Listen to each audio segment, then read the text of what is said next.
My name is Sarah, and for years I believed in the picture-perfect life I had crafted. A devoted husband, a beautiful daughter, and a home filled with laughter. But beneath the glossy surface, the ripples of mistrust and doubt began to emerge. The threads of our band were trained by a persistent thorn, Mark's mother, Mrs. Peterson, who never missed an opportunity to belittle me. I often wondered if my connection with Mark could withstand the constant tension she brought into our lives. However, as the storm clouds gathered, the source of our greatest conflict became the unlikeliest ally.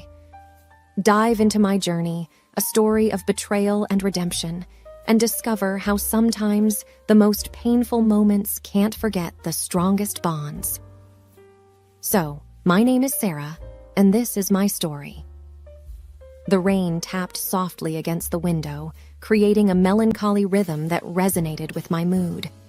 As I sat on the living room couch, watching the water droplets chase each other down the glass, I felt the weight of the past few years press down on me. When I met Mark, he was everything I ever wanted: kind, compassionate, and a rock I could always rely on. His love and care intensified when our beautiful daughter, Emily, came into the world. He was always there, ready to offer a helping hand or a comforting word.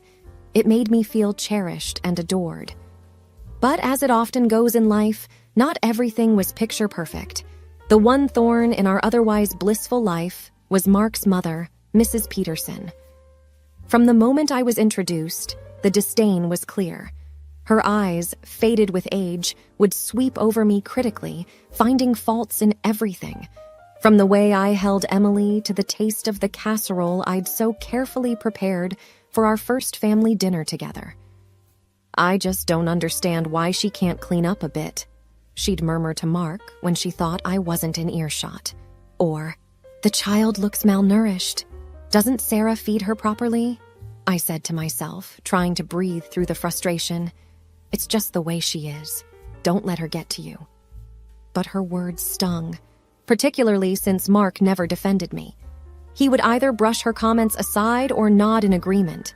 It created a rift, a chasm, not just between Mrs. Peterson and me, but also, to some extent, between Mark and me. But then, a year ago, things took a dramatic turn. Mrs. Peterson fell ill, or at least that's what Mark told me. "She's not well, Sarah," he'd often say, eyes clouded with worry. "I need to be there for her. She's all alone." Every Wednesday and Friday, like clockwork, Mark would disappear to visit her. He'd come home late, looking drained and exhausted. Sometimes he'd carry containers, remnants of food he'd prepared for her, or medicine vials that hinted at the gravity of her illness. I tried to sympathize, truly I did, but I couldn't help but feel a spark of resentment. Here was a woman who had never shown me a shred of kindness, and now her son, my husband, was bending over backward to cater to her every need. One Wednesday evening, as Mark was about to leave, Emily clung to his leg, her big blue eyes filled with tears. "Daddy, why do you have to go? Can't we all go together?" she asked innocently. Mark patted her head, sighing deeply. "It's not a good idea, sweetheart. Grandma is very sick, and she needs some quiet." That night, lying in bed, a thought began to itch at the back of my mind.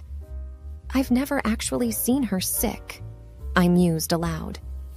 Mark, already half asleep, mumbled something incoherent, but that tiny seed of doubt had been planted. Weeks turned into months, and I found myself growing more suspicious. What if Mark was lying? What if Mrs. Peterson wasn't as ill as he claimed? Every part of me wanted to trust my husband, but the evidence, or lack thereof, was starting to pile up. "I need to see her," I thought. "I need to know the truth." The following Thursday, I made a decision. Once Mark left, I would follow him. I would find out, once and for all, the truth about Mrs. Peterson's mysterious illness. But by evening, my resolve had faded. It began to rain heavily, and I watched the drops, pressing my forehead against the window in the living room. I remembered meeting Mark, our first dates, kisses, and the birth of my daughter, and thought that I did not want to destroy our relationship with speculation, jealousy, and insecurity in my husband. We swore to trust each other in everything. How could he break this oath? Friday dawned overcast and gloomy. Mark had left early in the morning, leaving a brief note saying he had an errand to run before visiting his mother. I tried calling him throughout the morning, but each call went straight to voicemail. My frustration grew with each unanswered call. The doubt that had sprouted a few weeks ago now threatened to overtake my every thought. That afternoon, a realization hit me like a slap in the face. It was Friday, grocery day for Mrs. Peterson. I remembered Mark once mentioning how he'd ensure she had all she needed, given her frail condition. An idea formed in my mind. Perhaps, I thought, this could be my chance to find out the truth without raising any alarms. Despite the animosity between us, I couldn't bear the idea of the elderly woman going without food, especially if she was indeed sick. I drove to the supermarket and began filling a cart with the essentials: fresh vegetables, canned goods, milk, bread, and a few treats that I recalled Mark mentioning were her favorites. While shopping, my mind raced with all the possible scenarios I might encounter when I visited her home. Would she even let me in? The drive to Mrs. Peterson's felt longer than I remembered. Every scenario I had imagined was overshadowed by my growing anxiety. But nothing, absolutely nothing, could have prepared me for what I encountered when I finally reached her house. I rang the doorbell, clutching the grocery bags tightly. A few moments later, the door swung open to reveal a perfectly healthy-looking Mrs. Peterson, dressed in a tennis outfit, her hair neatly tied back, not a hint of frailty about her. She looked at me with surprise, her usual disdain temporarily replaced by confusion. "Sarah, what brings you here?" My shock rendered me momentarily speechless. Gathering my thoughts, I managed, "I brought groceries. Mark said, he mentioned you were ill." A look of concern crossed her face. "Ill? Why would he say that?" she mused, leading me inside.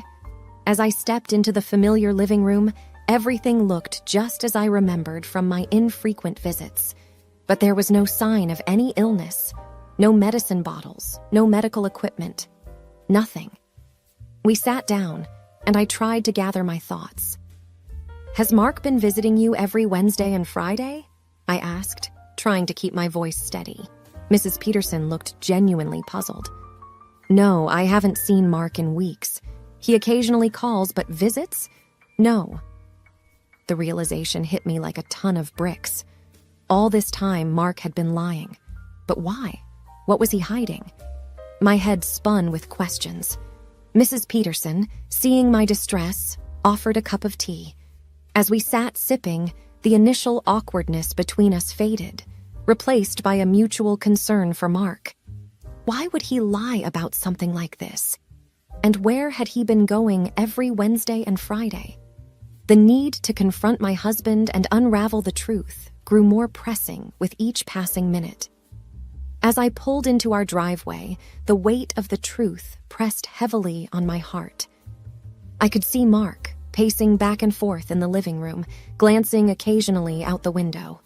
He looked anxious, even frantic. The front door was open before I could even step out of the car. "Sarah," he began, rushing forward, his face pale. "I've been trying to reach you all day. Where have you been?" I took a moment to gather myself. The betrayal, the deceit, the countless lies. They all bubbled up, demanding an outlet. Taking a deep breath, I met his gaze squarely. "I went to see your mother." Mark froze, his face turning an even paler shade. What did you—" he stammered. "I know, Mark," I whispered, my voice thick with pain. "I know about the lies. I know she's not sick." For what felt like an eternity, we stood there, locked in a silent confrontation. Finally, Mark's shoulders slumped in defeat, and he looked away, unable to meet my gaze. "There's someone else," he admitted, his voice barely audible. "I've been seeing Camilla on Wednesdays and Fridays for the past few months." The finality of his words echoed in the hollow space that had once been our loving home. The trust, once unbreakable, had been shattered into a million pieces. Tears streamed down my face, not just for the love lost, but for the life we had built and the promises we had made.